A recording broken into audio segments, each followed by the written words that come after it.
కారణమైన పీతాంబ సత్యనారాయణ గారికి ధన్యవాదాలు తెలుపుకుంటూ అతి త్వరలో మంత్రిగా చూడాలని కోరిక కూడా ఉందని సభాముఖంగా తెలియజేస్తున్నాను.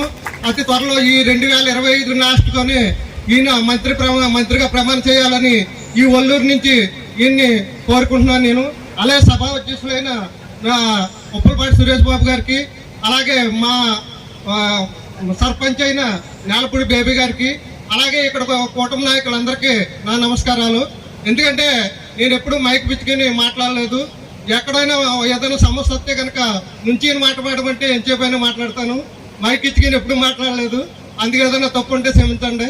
ఎందుకంటే ఈ పదవి రావటానికి నాకు ఎంతో కృషి చేసిన ప్రతి ఒక్క Janasena party, TDP party, BJP party నాయకులందరికీ నా ధన్యవాదాలు తెలుపుకుంటూ, ఒక రైతు కుటుంబం అంటే నేను ఒక సన్నకారు రైతుని, అంటే చిన్న రైతుని, నేను ఈ పదవి వస్తున్నందుకు నాకు చాలా గర్వంగా ఉంది.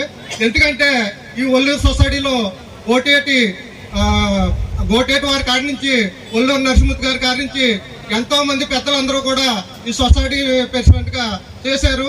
నాకు ఈ జనసేన పార్టీ తరఫున నాకు ఈ పీతాంబ సత్యనారాయణ గారు ఈ పదవి ఇచ్చినందుకు మరొక్కసారి ధన్యవాదాలు తెలుపుకుంటూ, ఈ సొసైటీని ఈ 3 కమిటీ వేసినందుకు వీళ్ళందరికీ ముగ్గురిని కూడా కలుపుకొని మేము ఏ సమస్య ఉన్నా కూడా మేము మీటింగ్ వేసుకుని, బోర్డు మీటింగ్ మా సెక్రటరీ గారితో మేము కలుపుకొని వెళ్తామని చెప్పేసి ఈ సభాముఖంగా తెలియజేసుకుంటూ, రైతులకి ఏమన్నా లోన్లు రావాలన్నా లేకపోతే ఇంకోటి రావాలన్నా ఇంకొకసారి రెండోసారి తిప్పుకోకుండా చేయాలని మేమందరం కూడా అనుకుంటున్నాం.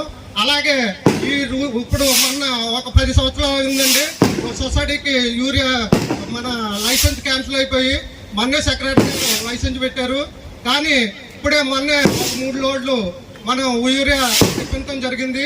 అలాగే ఎదురెదుర ఇంకా కూడా వేరే ఎరువులు కూడా తెచ్చి మనం ఈ రైతు అందరికీ కూడా అందజేయాలని కోరుకుంటూ, ఈ అవకాశం ఇచ్చిన పెద్దలందరికీ ధన్యవాదాలు తెలుపుకుంటూ సెలవు తీసుకుంటున్నాను.